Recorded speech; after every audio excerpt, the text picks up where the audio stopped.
Taguba, magkano kinikita mo per container?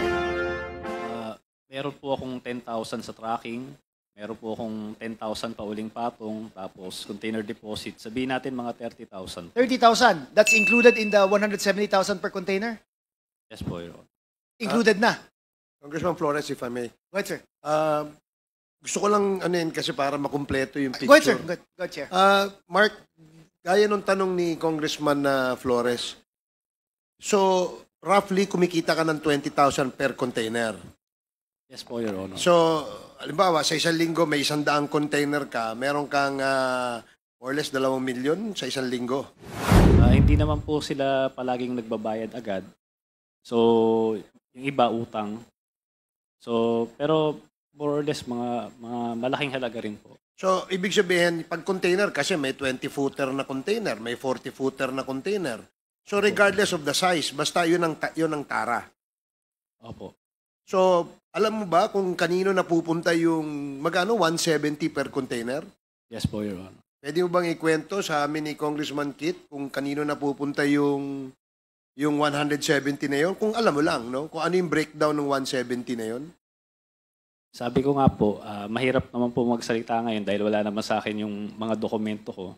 Pero kung yan po, nasabi ko na to lahat noon Senate hearings, congressional hearings. Wala naman po nagbago, nandiyan pa rin naman po yun. So hanggang ngayon? Pwede niyong makuha yan kung sa sige. Senate. So nasabi mo na yan noon? Nasabi ko na po noon. Tama ba yun, Jimmy, na yung bayaran pala dyan o yung TARA system na sinasabi, per container? Yes, Your Honor. Ngayon uso na GCash. Okay, sige. Salamat. Congressman Kit, you may proceed. Continue, please. So kung you have 30,000 per container and there are 100 containers na pinapapasok mo every week, magkano ang kinikita mo? Mark? Malaki rin po. That's how much ba? I'm very poor in math. 3 million? 3 million a week? Yes, Your Honor. Uchaks. Oh, sorry. A week yan, ha?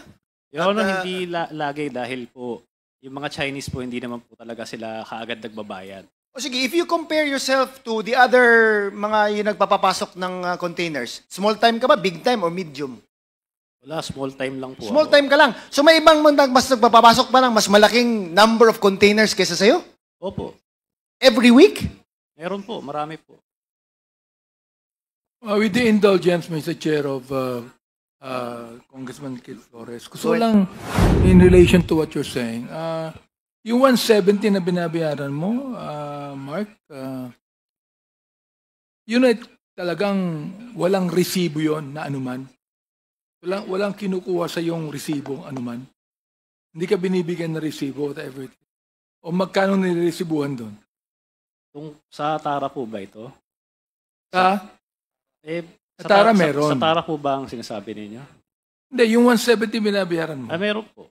Kaya nga po, sabi ko po noon pa ito sa Senate. Okay, magkano yung niresibuhan doon? Iba-iba po yan. Meron pong shipping line, meron pong customs duties.